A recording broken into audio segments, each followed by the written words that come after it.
Shalom Bapak Ibu Saudara jemaat Tuhan yang dikasihi.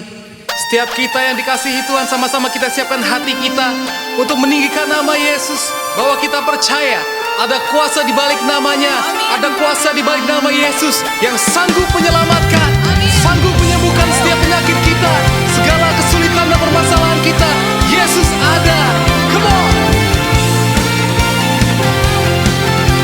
Mari kita bersorak bagi nama Tuhan.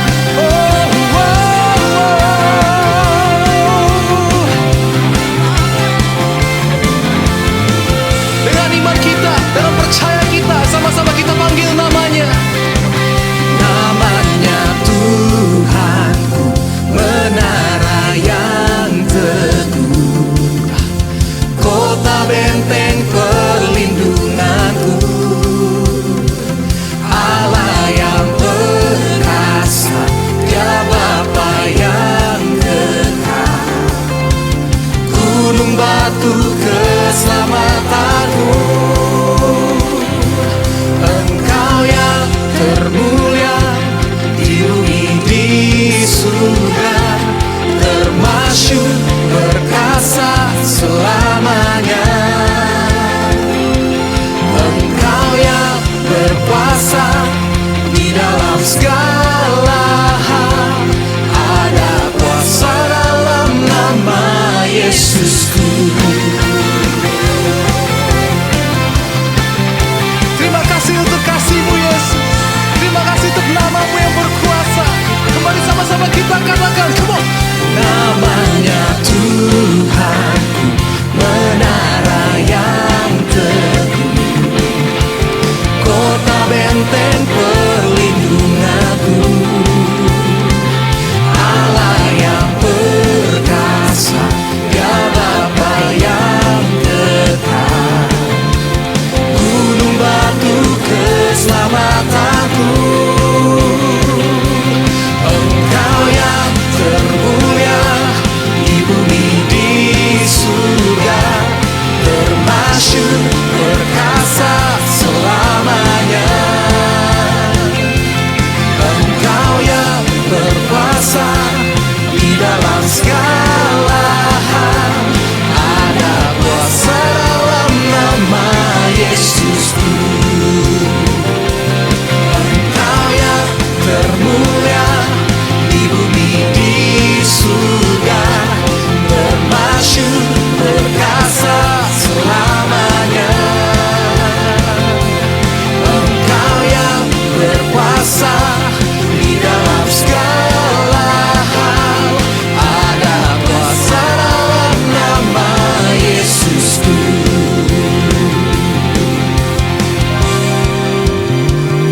Kami percaya Engkau nama di atas segala nama. Engkau Tuhan di atas segala Tuhan. Tuhan yang sanggup menyelamatkan, Tuhan yang sanggup menyembuhkan. Nama di atas segala nama, nama yang telah membebaskanku. Segala kuasa tunduk pada nama itu. Yesus Tuhan segala Tuhan.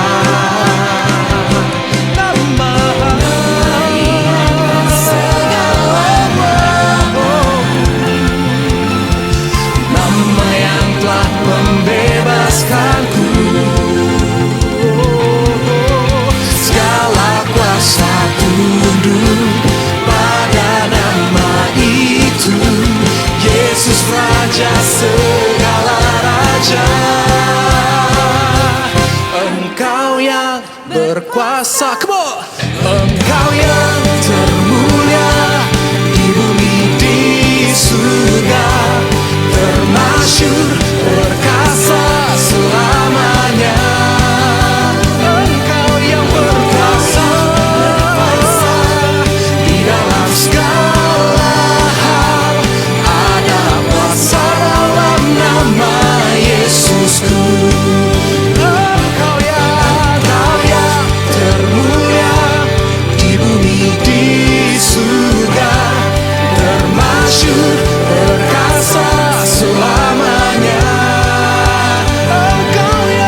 my Savior. Spirit leads me where my trust is without borders. Let me walk upon the waters wherever you will call me. Take me deeper than my feet could ever wander, and my faith will be made stronger in the presence of my Savior. Spirit leads me where my trust is without borders. Let me walk upon the waters wherever you will call me. Take me deeper than my feet could ever wander, and my faith will be made stronger in the presence of my Savior. Spirit leads me where my trust is without borders. Let me walk upon the waters wherever you will call me. Take me deeper than my feet could ever wander, and my faith will be made stronger in the presence of my Savior. Spirit leads me where my trust is without borders. Let me walk upon the waters wherever you will call me. Take me deeper than my feet could ever wander, and my faith will be made stronger in the presence of my Savior.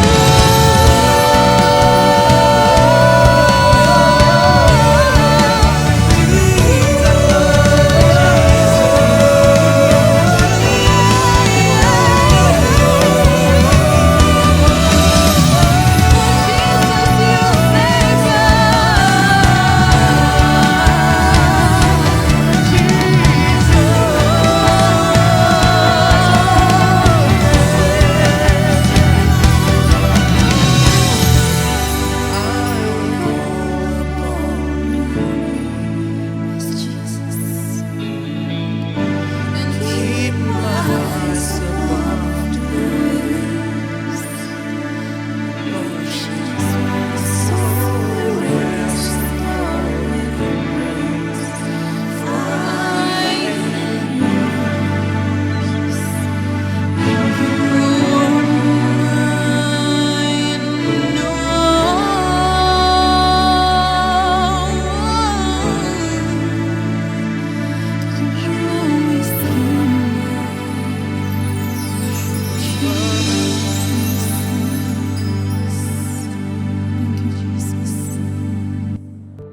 Terima kasih Tuhan karena Engkau senantiasa beserta kami. Dan kami percaya tidak pernah sekalipun Engkau tinggalkan kami. Saat ini kami mau menaikkan beberapa doa kami Tuhan. Mari kita berdoa bersama. Ya Allah Bapa yang baik, terima kasih Tuhan atas segala kemurahan-Mu atas hidup kami. Kami mau berdoa Tuhan buat pemulihan kesehatan ayah saudara kami. Agar Engkau yang jamah, Engkau yang sertai Tuhan dalam pemulihannya agar bisa sehat sempurna seperti sedia kala. Kami juga mau berdoa buat penjualan properti saudara kami agar Engkau yang berkati agar semuanya lancar. Buat proses pengembalian hak properti saudara kami pun agar Engkau yang tuntun dia Tuhan dan diberikan jalan keluar yang terbaik. Tidak lupa kami juga mau berdoa buat bangsa dan negara kami Indonesia. Engkau yang urapi Tuhan Indonesia, dari Aceh sampai Papua, semuanya penuh dengan kemuliaan Tuhan. Dan Engkau yang sertai para pemimpinnya Tuhan, untuk bisa mengambil keputusan-keputusan yang terbaik, agar Indonesia bisa segera pulih dari pandemi ini. Di saat yang bersamaan Tuhan, kami juga mau mengucap syukur atas proses pemberkatan nikah saudara kami yang berjalan dengan lancar. Terima kasih Tuhan. Engkau memiliki rencana yang indah terhadap keluarga baru ini. Dan juga kami mau mengucap syukur atas jiwa-jiwa yang telah menerima baptisan selam. Haleluya. Engkau baik Tuhan, Engkau baik Bapa. Dan kami percaya kebaikan kemurahan yang sama telah Engkau siapkan buat kami semuanya. Haleluya. Amin. Bapak Ibu, sebelum kita masuk dalam kebenaran firman Tuhan, saya mau mengajak untuk membaca ayat renungan minggu ini yang diambil dari 1 Korintus 13 ayat 13. Saya bacakan terlebih dahulu. Demikianlah tinggal ketiga hal ini, yaitu iman, pengharapan, dan kasih. Dan yang paling besar di antaranya ialah kasih. Mari kita baca bersama. 3, 2, 1. 1 Korintus 13 ayat 13. Demikianlah tinggal ketiga hal ini, yaitu iman, pengharapan, dan kasih. Dan yang paling besar di antaranya ialah kasih. Semoga ayat renungan ini bisa menguatkan kita untuk senantiasa saling mengasihi satu dengan yang lain. Mari kita angkat pujian ini. Kami bersyukur buat kasih-Mu Tuhan.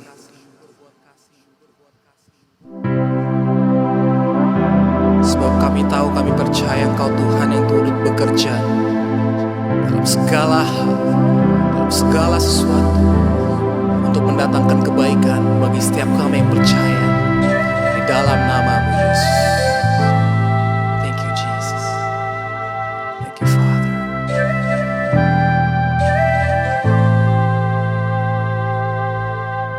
Di tengah luasnya samudra, di dalam badai bergelora, Kaulah jangkar hidupku, tak sekalipun ku goyah. Firman terangi langkahku, sumber damai dalam hidupku. Ku aman di dalam-Mu, penyertaan-Mu sempurna. Sepasti mentari bersinar, begitu pun janji-Mu. Dalam segala perkara, Engkau turut bekerja.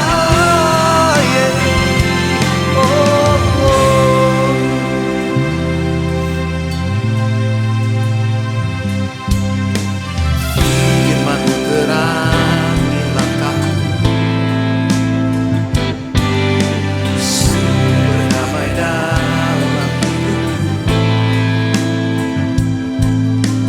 Ku aman di dalam-Mu, penyertaan-Mu sempurna. Sepasti mentari bersinar, begitu pun janji-Mu. Dalam segala perkara, Engkau turut bekerja.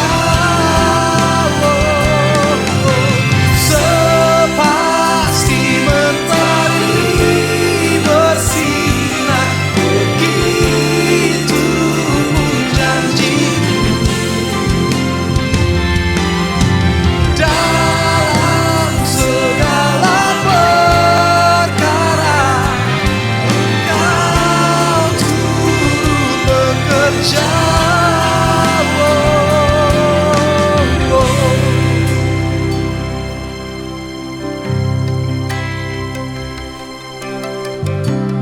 Engkaulah perisai kami, perisai pelindungku,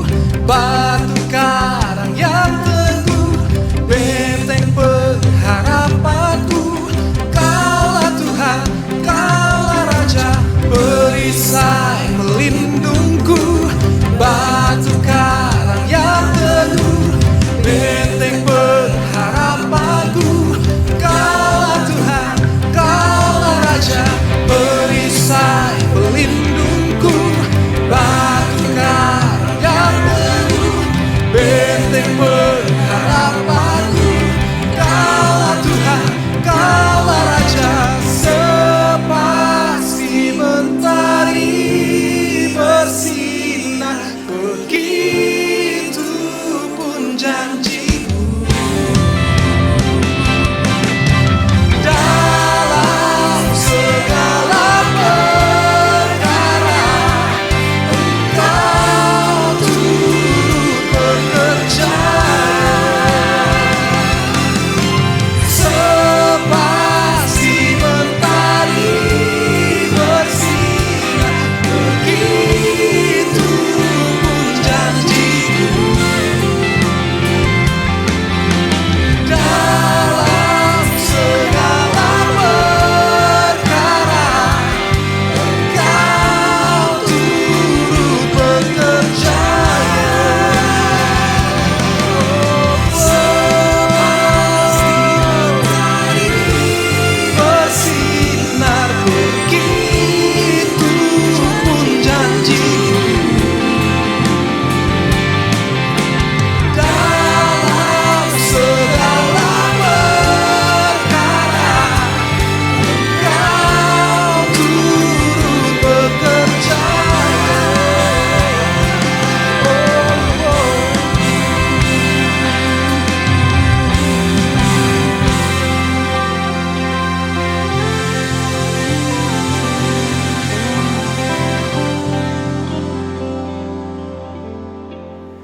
Selamat hari Minggu, apa kabarnya? Saya percaya pastinya luar biasa. Di dalam keadaan yaitu sampai hari ini kita boleh ada, tetap semangat. Itu karena kemurahan Tuhan, itu semuanya karena kebaikan Tuhan senantiasa bersama dengan setiap kita. Puji nama Tuhan, kita senantiasa diberkati mulai dari awal pujian penyembahan sampai dengan sekarang. Sebelum kita masuk firman Tuhan, tentunya kita akan terlebih dahulu bersatu di dalam sakramen tubuh dan darah Tuhan Yesus. Saya mau ajak saudara untuk kita bersatu di dalam doa terlebih dahulu. Mari kita berdoa. Bapa yang kami sembah di dalam nama Tuhan Yesus di hari Minggu ini Tuhan, kami bersyukur untuk kesempatan yang Tuhan percayakan. Dan sebentar Tuhan, sebelum kami masuk dalam kebenaran firman Tuhan, kami akan bersatu di dalam sakramen tubuh dan darah Tuhan Yesus. Kami percaya bahwa tubuhmu benar-benar makanan, darahmu benar-benar minuman. Dan barang siapa yang makan tubuhmu, minum darahmu, kami tinggal di dalam Tuhan, Tuhan ada di dalam kami. Maka tidak ada kuasa apapun yang dapat menghalangi kami, yang dapat melepaskan kami dari kasih karunia Tuhan. Artinya kami senantiasa ada bersama dengan Tuhan, sampai selama-lamanya kami menjadi milik-Mu Tuhan Yesus. Dan setelah itu kami akan masuk dalam kebenaran firman Tuhan. Roh Tuhan pimpin aku, wibawa ilahi, otoritas sorgawi untuk menjelaskan setiap area firman Tuhan ini. Dan setiap anak-anak Tuhan mendapatkan berkat yang luar biasa, mengerti dengan benar, dan diberikan hikmat untuk melakukan firman Tuhan ini. Sederhanakan setiap kata kalimat bahasa yang aku akan sampaikan Tuhan. Biarlah setiap kata kalimatnya Roh Tuhanlah yang memimpin dan memandunya. Terpujilah nama-Mu Tuhan.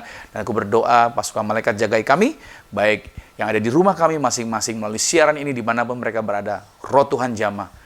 Kuasa Tuhan menjamah setiap kami. Pengurapan Tuhan mengurapi setiap kami. Terpujilah nama Tuhan, dalam nama Tuhan Yesus Kristus. Haleluya. Amin. Baik, satu firman Tuhan saya bacakan buat saudara dari Matius 6. Ini ayat yang sudah populer, Matius 6. Pada ayat yang ke-33 dikatakan, tetapi carilah dahulu kerajaan Allah dan kebenarannya. Maka semuanya itu akan ditambahkan kepadamu. Apa yang dicari oleh orang-orang dunia, apa yang diperlukan oleh manusia sampai hari ini. Alkitab berkata, bahwa itu akan ditambahkan kepada Anda dan saya. Bila mana Anda dan saya memulai hidup kita dengan mencari dahulu kerajaan Allah. Bersyukur di hari Minggu ini, kita memulai hidup kita. Kita mau masuk dalam hadirat Tuhan. Kita menikmati kemurahan Tuhan. Dan kita akan bersatu di dalam sakramen tubuh dan darah Tuhan Yesus. Siapkan rotinya, siapkan anggurnya. Seperti ini, roti dan anggur.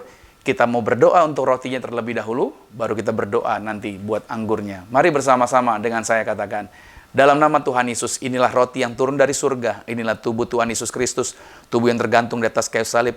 Yang pertama, memberikan kami bersama dengan keluarga kehidupan yang kekal di dalam kerajaan sorga. Yang kedua, untuk menyempurnakan agar tubuhku selalu sehat sempurna. Sempurna jiwa rohku dibangkitkan pada akhir zaman. Tubuh Tuhan Yesus Kristus yang telah tertombak, tertikam, tergantung di atas kayu salib. Agar kami mulai hari ini bersama keluarga tidak akan terkapar di meja operasi, tidak akan terkapar sakit. Sinar matahari tidak akan pernah menyakiti kami, sinar bulan pun tidak akan menyakiti kami. Kami selalu sehat, menang atas segala virus. Bahkan kami menolak virus COVID-19 tidak berkuasa bagi hidup kami. Kami memiliki materai Kristus ada bersama kami. Dalam nama Yesus, inilah roti yang turun dari surga. Inilah tubuh Tuhan Yesus Kristus. Mari kita makan tubuh Tuhan Yesus Kristus.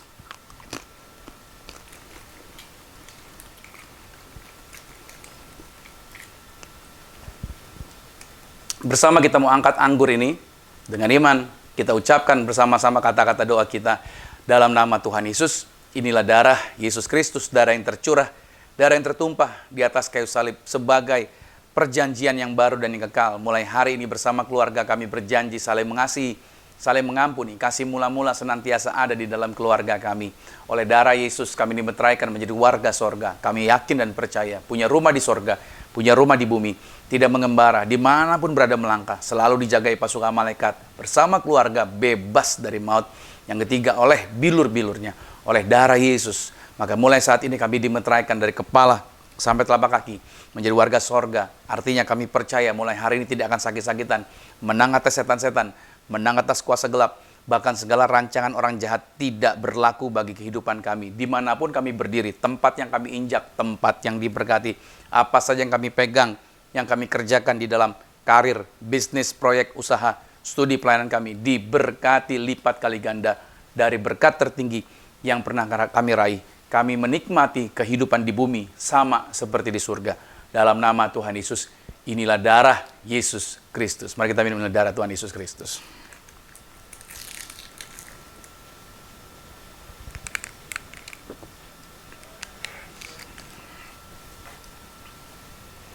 Mari kita angkat minyaknya. Kita terus berdoa dan kita melepaskan perkataan kuasa. Sama-sama dengan saya katakan dalam nama Tuhan Yesus. Inilah minyak urapan. Setiap tetesnya punya kuasa mengusir setan dan setiap olesnya punya kuasa menyembuhkan penyakit. Silakan mulai hari ini aku berdoa, yaitu pasukan malaikat surgawi hadir bersama kami, di keluarga kami, di rumah tangga kami, di usaha kami, di pekerjaan kami, dimanapun kami berada melangkah. Kami dalam perlindungan Tuhan. Kami tolak segala yang jahat. Kuasa kegelapan tidak berkuasa bagi kami. Dan dengan sakramen minyak ini, kuasa Tuhan, mujizat Tuhan senantiasa terjadi bagi hidup kami. Dalam nama Tuhan Yesus, inilah minyak urapan. Silakan Anda boleh berdoa buat diri Anda sendiri, berdoa buat setiap anggota keluarga Anda, berdoa buat siapapun yang saat ini bersama-sama dengan saudara. Lepaskan perkataan kuasa, lepaskan perkataan mujizat bagi setiap kita masing-masing. Puji Tuhan. Well, kita bersyukur sekarang kita sudah ada di minggu yang terakhir. Tentunya kita ada di minggu yang terakhir dari bulan Oktober ini. Tanpa terasa kita sudah 1 bulan di bulan Oktober ini. Dan kita selalu ikuti ibadah secara live streaming. Dan tentunya ada sebuah perubahan yang terjadi di dalam kehidupan kita. Ya kan, yang biasanya kita ada di dalam ruangan ibadah, sekarang kita ada di dalam rumah dan atau di tempat, mungkin di kendaraan atau dimanapun juga. Tetapi yang jelas, kita sekarang memiliki kebiasaan yang baru, kita menjadi terbiasa juga dengan live streaming, dengan ibadah secara online. Nah, saudara yang kasih Tuhan, judul yang saya bawakan untuk di minggu yang terakhir di bulan Oktober di tahun 2020 adalah ini dia, yaitu berbeda untuk saling melengkapi. Berbeda untuk saling melengkapi. Oke ya, judulnya berbeda untuk saling melengkapi. Saya berharap judul yang saya bawakan ini tidak ditanggapi dengan keliru, mengenai walaupun berbeda tetapi dapat saling melengkapi. Tolong jangan ditanggapi berbeda, khususnya dalam hal pernikahan tentunya. Apakah berbeda iman itu misalkan ditanyakan, oh berbeda untuk saling melengkapi, berarti kalau berbeda iman bolehkah? Ya kan? Apakah berbeda iman diperbolehkan untuk saling melengkapi? Jawaban saya adalah, yaitu berbeda iman tidaklah dibenarkan untuk membangun rumah tangga. Itu dulu garis bawahi, bahwa faith atau iman itu harus sama di dalam membangun rumah tangga. Itu menjadi dasarnya. Karena iman yang sama itu merupakan syarat mutlak di dalam sebuah rumah tangga. Yang diperbolehkan untuk berbeda di dalam sebuah rumah tangga adalah jenis kelaminnya. Itu yang mesti berbeda. Jadi mohon untuk diingat baik-baik, imannya harus sama, tetapi jenis kelaminnya wajib berbeda. Barulah itu dapat disebut berbeda untuk saling melengkapi. Oke, good. Baik, mari kita baca firman Tuhan dari 1 Korintus pada pasal 12 ayat 12 sampai dengan 27 dikatakan begini. Karena sama seperti tubuh itu satu dan anggota-anggotanya banyak dan segala anggota itu sekalipun banyak merupakan satu tubuh, demikian pula Kristus, sebab dalam satu roh kita semua baik orang Yahudi maupun orang Yunani, baik budak maupun orang merdeka, telah dibaptis menjadi satu tubuh, dan kita semua diberi minum dari satu roh. Karena tubuh juga tidak terdiri dari satu anggota, tetapi atas banyak anggota. Andai kata kaki berkata, karena aku bukan tangan, aku tidak termasuk tubuh. Jadi benarkah ia tidak termasuk tubuh? Dan andai kata telinga berkata, karena aku bukan mata, aku tidak termasuk tubuh. Jadi benarkah ia tidak termasuk tubuh? Andai kata tubuh seluruhnya adalah mata, di manakah pendengaran? Andai kata seluruhnya adalah telinga, di manakah penciuman? Tetapi Allah telah memberikan kepada anggota masing-masing secara khusus suatu tempat pada tubuh seperti yang dikehendakinya. Andai kata semuanya adalah satu anggota, di manakah tubuh? Memang ada banyak anggota tetapi hanya satu tubuh. Jadi mata tidak dapat berkata kepada tangan, aku tidak membutuhkan engkau. Dan kepala tidak dapat berkata kepada kaki, aku tidak membutuhkan engkau. Malahan justru anggota-anggota tubuh yang nampaknya paling lemah yang paling dibutuhkan. Dan kepada anggota-anggota tubuh yang menurut pemandangan kita kurang terhormat, kita berikan penghormatan khusus. Dan terhadap anggota-anggota kita yang tidak elok, kita berikan perhatian khusus. Hal itu tidak dibutuhkan oleh anggota-anggota kita yang elok. Allah telah menyusun tubuh kita begitu rupa, sehingga kepada anggota-anggota yang tidak mulia diberikan penghormatan khusus. Ayat 25-nya dikatakan, supaya jangan terjadi perpecahan dalam tubuh. Tetapi, supaya anggota-anggota yang berbeda itu saling memperhatikan. Karena itu jika satu anggota menderita, semua anggota turut menderita. Jika satu anggota dihormati, semua anggota turut bersuka cita. Kamu semua adalah tubuh Kristus dan kamu masing-masing adalah anggotanya.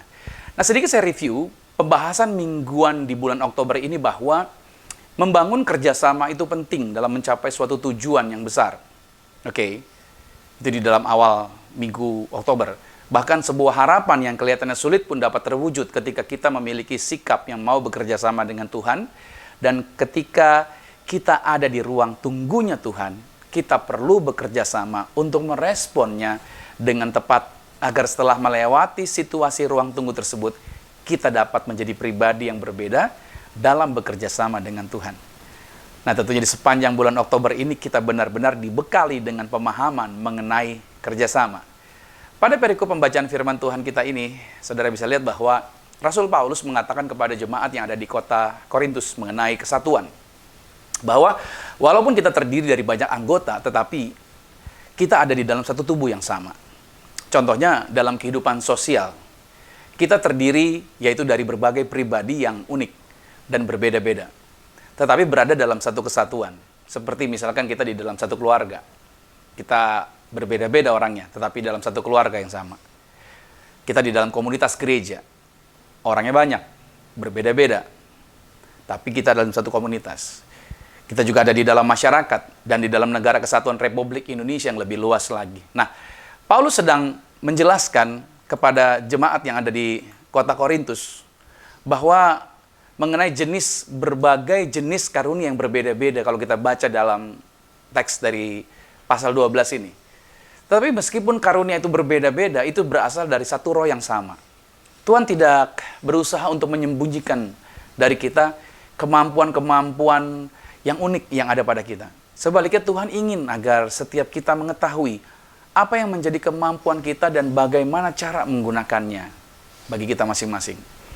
Nah, untuk menemukan karunia roh masing-masing, maka kita harus melihat, yaitu melihat bagaimana cara kita meresponi berbagai situasi atau kebutuhan. Alih-alih memikirkan apa yang harus kita lakukan, atau bagaimana cara orang lain melayani, seharusnya kita lebih berfokus pada apa yang memotivasi kita tentang karunia ini yang ada pada kita. Contohnya seperti ini, saudara.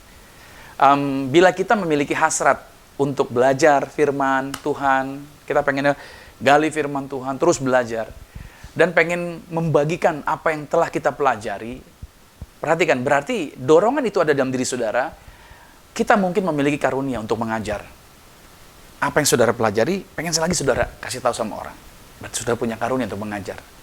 Atau bila kita suka menolong orang lain, atau suka menunjukkan kepedulian dan kasih sayang kita kepada sekitar kita, hal itu mungkin mengindikasikan bahwa kita memiliki karunia melayani atau karunia kemurahan hati. Nah, Alkitab menuliskan beberapa daftar, ya, beberapa daftar karunia yang berbeda-beda. Nanti saudara bisa baca di dalam Roma pada pasal 12 ayat 6 sampai dengan ayat yang ke-8, 1 Korintus 12 pada ayat yang ke-4 sampai dengan ayat yang ke-11, 1 Korintus 12 pada ayat yang ke-28, atau Efesus pada pasal 4 ayat 11 sampai dengan 12. Sekalipun karunia itu berbeda-beda, saudara, semuanya datang dari roh yang sama. Ingat ya, walaupun karunianya bermacam-macam, tapi semuanya datang dari satu roh yang sama. Itu di dalam 1 Korintus 12 pada ayat yang keempat. Nah, perbedaan adalah, seringkali ini yang mesti kita pahami, perbedaan adalah sesuatu yang lumrah dan akan selalu kita jumpai dimanapun kita berada. Dan itu justru menjadi warna-warni yang dapat menghiasi dan memperindah setiap momen dalam perjalanan kehidupan kita. Tetapi persoalannya, perbedaan yang ada seringkali dijadikan alasan untuk memunculkan suatu konflik yang dapat berdampak mulai dari lingkungan yang kecil sampai kepada lingkungan yang besar. Nggak jauh-jauh contohnya, jemaat di Korintus adalah jemaat yang paham mengenai berbagai jenis karunia. Karena Paulus benar-benar menjelaskan panjang lebar tentang karunia di kota Korintus ini. Serta bagaimana cara mempraktekannya dalam melayani jemaat. Tetapi yang menjadi persoalannya kalau kita lihat jemaat yang ada di kota Korintus ini, di antara mereka itu timbul perselisihan. Di antara mereka timbul perselisihan mengenai karunia, yaitu mengenai siapa yang terbesar. Ya kan? Mereka bertanya-tanya bahwa kami yang lebih besar, karunia kami yang lebih baik dari yang lain.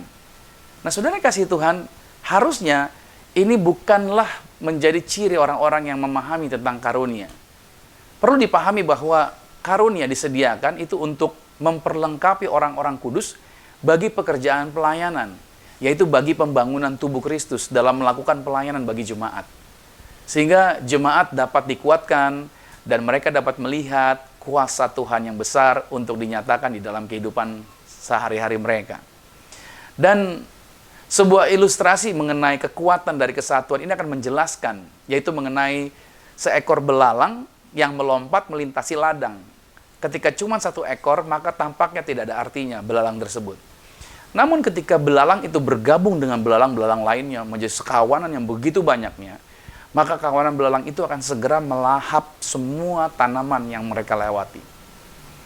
Artinya belalang menunjukkan kekuatan kerjasama demi kepentingan bersama. Apa yang tidak dapat mereka lakukan sendiri, itu ternyata dapat dilakukan secara bersama-sama. Kitab Amsal menuliskan di Perjanjian Lama, seorang hamba Tuhan yang bernama Agur bin Yakes, seorang yang berhikmat. Dia berkata seperti ini di dalam Amsal pada pasalnya yang ke-30, pada ayatnya yang ke-27. Dikatakan demikian.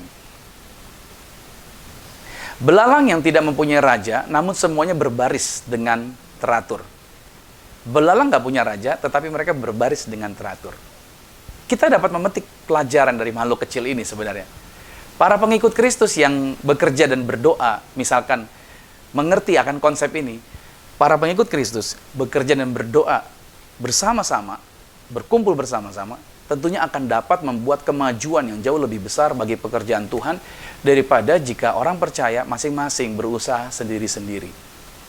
Kita tidak didesain seperti itu sebenarnya. Pada saat orang-orang percaya bersatu, tidak sendiri-sendiri, untuk melayani Tuhan, maka mereka dapat menjadi kekuatan yang luar biasa dalam memenuhi kehendak Tuhan bagi gerejanya. Yesus memberikan sebuah gambaran bahwa kita ini adalah kawanan domba, di mana kekuatan domba adalah pada saat mereka bersatu dan bergerak dalam arahan gembala. Ketika seekor domba atau ketika domba tercerai-berai, atau ada yang terpisah dari kawanan, tidak mau mengikuti arahan daripada gembala, memilih jalannya sendiri, maka ia dapat menjadi sasaran mudah bagi serangan-serangan musuh. Dan pahami baik, iblis mengerti akan hal ini. Dan iblis tidak suka ketika orang percaya bersatu. Iblis nggak suka ketika orang percaya bersatu. Itu sudah ia mulai sejak permulaan manusia pertama. Bagaimana iblis berusaha merayu manusia pertama, yaitu mereka berdua, untuk terpisah dari Tuhan. Sehingga kualitas yang ada pada Adam dan Hawa itu menjadi menurun, serta membuat rencana Tuhan menjadi terhalang. Itulah yang akan terus iblis lakukan sampai saat ini. Catat baik makanya. Di mana ketika ada suatu kesatuan, di mana sebuah komunitas ingin bersatu, ingin membangun sesuatu yang luar biasa, maka iblis akan berusaha mencerai-beraikan, iblis akan berusaha mengganggunya, iblis akan berusaha menggerogotinya. Itulah sebabnya kenapa penting dan perlunya ada pemimpin untuk membangun apa? Kerjasama di dalamnya, untuk menuntun orang-orang yang ada di dalamnya. Saya membaca sejarah bahwa sejarah telah mencatat yang membuat orang Kristen lemah adalah pada saat terjadinya perpecahan. Itu dia. Yang diawali dari kenyamanan. Mulanya kenyamanan, lalu mulai saling membandingkan. Timbul iri hati. Kemudian saling menyerang satu dengan yang lainnya. Memproklamirkan diri menjadi yang paling paham firman Tuhan. Lalu mengklaim bahwa caranya dia jauh lebih baik. Gitu loh. Mengklaim bahwa cara doanya yang paling berbobot. Dan mengklaim bahwa dia yang lebih fasih dalam hal firman Tuhan dan lain sebagainya. Semua hal ini adalah sebenarnya upaya si jahat agar kekristenan itu menjadi kacau. Pahami dulu ini. Sebaliknya ketika gereja terancam dan ada terjadinya serangan-serangan tajam atas kekristenan, umat Tuhan justru bersatu untuk saling menguatkan, saling menghibur satu dengan yang lainnya. Sebagai contohnya misalkan situasi pandemi yang saat ini kita hadapi, ini sebenarnya menjadi momen yang tepat. Untuk apa? Untuk kita memulai membangun kembali kesatuan antar orang percaya. Tanpa lagi kita saling iri hati, menyerang dan segala macam. Lalu pertanyaannya bagaimana di dalam kehidupan kita masing-masing sehari-hari dan dalam komunitas di mana kita berada. Selalu akan saya tanyakan dalam kehidupan kita sehari-hari, apakah masih ada perselisihan di dalam komunitas kita? Apakah masih ada perselisihan di dalam lingkungan kita? Apakah masih ada perselisihan di dalam grup kita? Coba cek baik-baik dulu nih. Karena kalau masih ada perselisihan satu dengan yang lainnya di dalam grup kita sendiri dan komunitas kita sendiri, itu saja sebenarnya telah menunjukkan ketidakdewasaan. Catat baik saudara, kekristenan itu tujuannya pendewasaan. Perselisihan membuat tidak dewasa. Dalam 1 Korintus 3 pada ayat yang pertama sampai dengan ayat yang ketiga, di situ dijelaskan, Paulus memberikan penjelasan tentang bagaimana perselisihan itu justru memberikan halangan, memberikan hambatan untuk kemajuan bagi orang-orang percaya. 1 Korintus 3 ayat 1-3. Dan aku saudara-saudara pada waktu itu tidak dapat berbicara dengan kamu seperti dengan manusia rohani, tetapi hanya dengan manusia duniawi yang belum dewasa. Lihat kata-katanya, belum dewasa dalam Kristus. Susulah yang kuberikan kepadamu, bukanlah makanan keras, sebab kamu belum dapat menerimanya. Dan sekarang pun, kata Paulus, kamu belum dapat menerimanya, karena kamu masih manusia duniawi. Sebab jika di antara kamu ada iri hati dan perselisihan, bukankah hal itu menunjukkan bahwa kamu manusia duniawi dan bahwa kamu hidup secara manusiawi? Itu yang Paulus katakan. Sebenarnya jujur saja bahwa tidak ada seorang pun yang paling hebat di antara manusia lainnya. Ya, semua orang pastinya memiliki kelebihan, tetapi masing-masing juga ada kekurangan. Firman Tuhan memberikan gambaran seperti tubuh manusia, mulai dari kepala sampai dengan telapak kaki terdiri dari berbagai anggota tubuh yang berbeda fungsi, berbeda kemampuannya, yang walaupun berbeda, lihat baik, walaupun berbeda tetapi satu dengan lainnya dapat saling bekerja sama. Walaupun berbeda, tapi kita dapat bekerja sama. Lihat anggota tubuh kita masing-masing. Sehingga aktivitas tubuh dapat berjalan dengan baik. Apa yang tidak bisa dikerjakan oleh anggota tubuh yang satu, itu dikerjakan oleh bagian tubuh yang lain. Demikian sebaliknya, artinya satu anggota tidak dapat mengerjakan semuanya. Ia akan selalu perlu bantuan dari anggota yang lainnya. Sebagai contohnya saudara, pada saat bangsa Israel dalam perjalanan mereka di padang gurun, mereka berperang berhadapan dengan bangsa Amalek. Dan ini yang terjadi di dalam Keluaran pada pasal 17, ayatnya yang ke-10 sampai dengan ayat yang ke-13 dikatakan begini. Lalu Yosua melakukan seperti yang dikatakan Musa kepadanya dan berperang melawan orang Amalek. Tetapi Musa, Harun, dan Hur telah naik ke puncak bukit. Dan terjadilah apabila Musa mengangkat tangannya, lebih kuatlah Israel. Tetapi apabila ia menurunkan tangannya, lebih kuatlah Amalek. Maka penatlah tangan Musa, sebab itu mereka mengambil sebuah batu, diletakkanlah di bawahnya supaya ia duduk di atasnya. Harun dan Hur menopang kedua belah tangannya Musa, seorang di sisi yang satu, seorang di sisi yang lain, sehingga tangannya Musa tidak bergerak sampai matahari terbenam. Demikianlah Yosua mengalahkan Amalek dan rakyatnya dengan mata pedang. Yosua memimpin pertempuran, sedangkan Musa naik ke bukit untuk berdoa. Harun dan Hur meletakkan batu untuk Musa duduk, lalu mereka menopang kedua belah tangan Musa di kiri dan kanan sampai Israel mengalahkan Amalek. Pertanyaannya sederhana, siapa yang berhasil mengalahkan bangsa Amalek? Apakah Yosua? Halo? Oke. Apakah karena doanya Musa? Ya, doanya Musa berkuasa.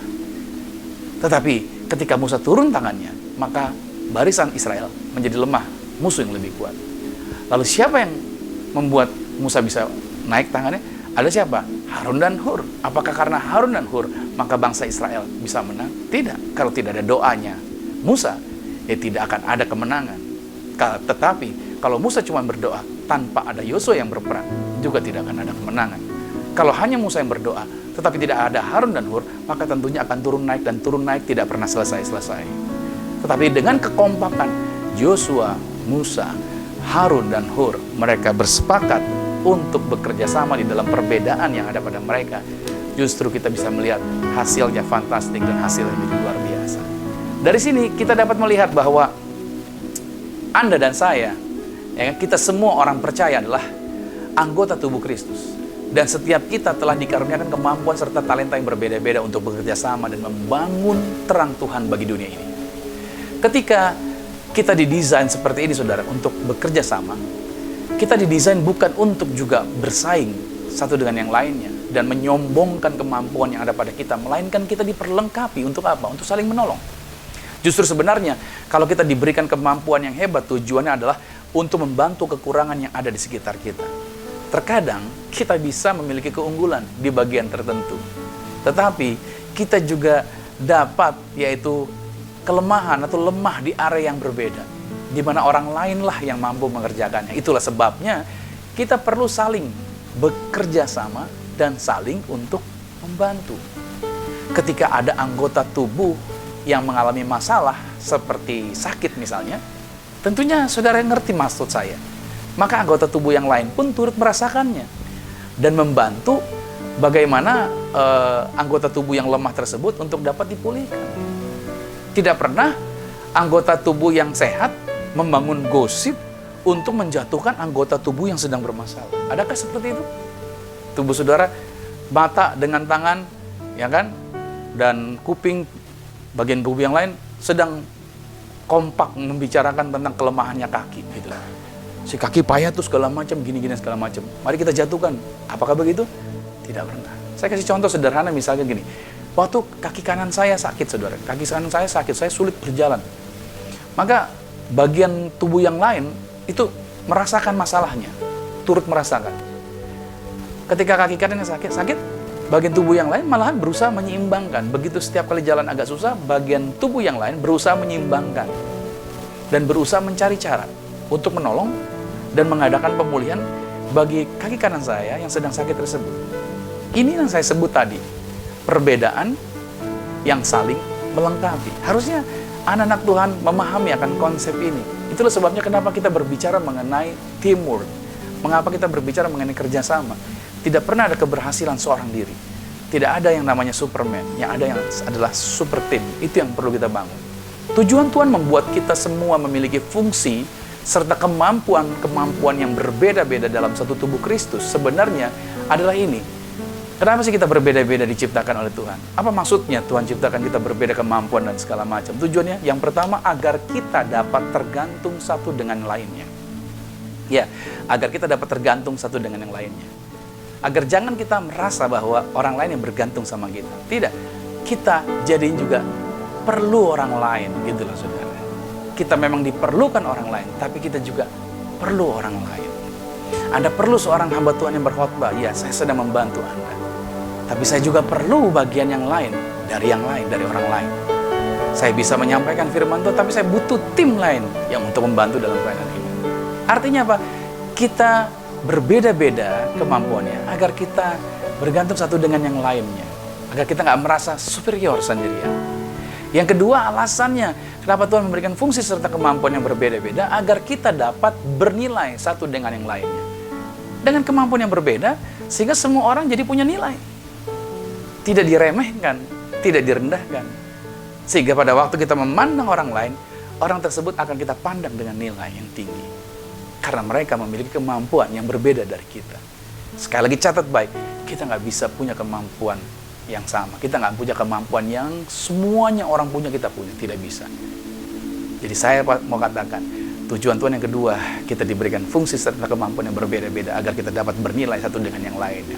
Yang ketiga adalah agar kita dapat peduli satu dengan lainnya. Nah, gitu dia. Kita punya fungsi kemampuan yang berbeda agar kita punya kepedulian. Artinya kalau ada orang yang kekurangan, ada orang yang kelemahan, yang nggak punya kemampuan seperti kita punya kepedulian dengan mereka. Itu yang harusnya terjadi di dalam kehidupan orang percaya. Nah, saudara, kita perlu menanyakan hal ini. Apa yang paling memotivasi diri kita? Ya kan? Apa yang paling memotivasi diri kita? Untuk apa? Yaitu untuk melakukan sesuatu. Tanyakan pada diri kita. Apakah yang kita kerjakan itu didasari karena kasih kita kepada Kristus? Mohon ini yang menjadi pertanyaan baik buat diri kita. Segala sesuatu yang kita kerjakan, apa yang kita lakukan ini, apakah itu karena kita termotivasi karena kasih kepada Kristus? Atau karena kita memiliki rasa kesal kepada seseorang? Saya seringkali coba mengoreksi diri saya sendiri pada saat saya sedang mempersiapkan materi firman Tuhan. Apakah bahan yang akan saya sampaikan atau bahan firman yang saya tuliskan ini bertujuan untuk membawa seseorang semakin dikuatkan dalam Tuhan, ataukah menjadi sarana kritikan atau serangan bagi orang-orang lain atau kelompok tertentu? Dan jujur saja, saya mengakui godaan untuk mendakwa orang lain itu sepertinya menjadi pilihan yang terlihat menarik dan membuat perasaan diri saya menjadi terpuaskan. Padahal kepuasan tadi adalah kepuasan yang semu. Oleh sebab itu, saya melatih diri saya sendiri.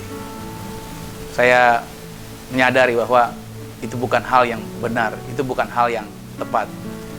Maka saya mencoba merenungkan ulang, apakah perkataan firman atau ucapan yang akan saya katakan sudah sesuai dengan maksud dan kehendak Tuhan sendiri. Saya selalu minta Tuhan koreksi kembali, ingatkan saya, apakah firman Tuhan ini sudah pas seperti kehendak. Mazmur 141 ayat 3 dikatakan begini, awasilah mulutku ya Tuhan, berjagalah pada pintu bibirku. Ya, kita perlu menjaga perkataan kita dengan baik. Kita perlu menjaga apa yang kita mau ucapkan. Selalu kita minta tolong Roh Tuhan untuk mengoreksi setiap kata kalimat yang akan kita ucapkan. Nah, karena itu langkah untuk saling melengkapi di dalam perbedaan yang ada justru akan membuat kita bersama-sama memiliki langkah yang panjang dan jauh, serta memampukan kita bersama-sama untuk melewati rintangan dan segala bentuk tantangan. Meskipun kalau kita baca di dalam perjanjian baru, itu selalu akan mendorong kita untuk memiliki iman secara pribadi di dalam Yesus Kristus, betul. Tetapi tak sedikit pun di sana disinggung tentang iman yang hanya mementingkan kepentingan diri kita sendiri. Tidak, iman itu tidak mementingkan kepentingan diri kita sendiri. Kita akan selalu membutuhkan saudara seiman yang lain.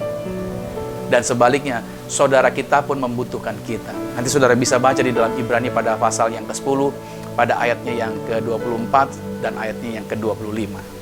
Oleh sebab itu, marilah kita bersuka cita dan ikut serta dalam membangun kekuatan dan persekutuan dalam satu tubuh Kristus. Gereja yang efektif akan mengikuti keteladanan yang telah ditunjukkan, yaitu oleh contoh belalang. Kalau satu tidak ada artinya, tapi begitu kawanan belalang itu memberikan dampak hasil yang luar biasa. Artinya ini memberi petunjuk bahwa kita perlu bekerja sama dalam kesatuan kita dalam kuasa Roh Kudus. Saya berdoa di minggu terakhir ini, saya konklusikan dari minggu yang pertama, minggu yang kedua, minggu yang ketiga, sampai dengan yang terakhir ini, saudara, bahwa kerjasama itulah yang akan membuat sesuatu yang kita kerjakan menjadi berhasil. Ingat, tidak ada orang yang hebat sendirian. Tidak ada orang yang hebat yaitu dengan kekuatan dia sendiri. Maka dari itu saya katakan, di dalam sebuah perbedaan, kita nggak perlu saling serang.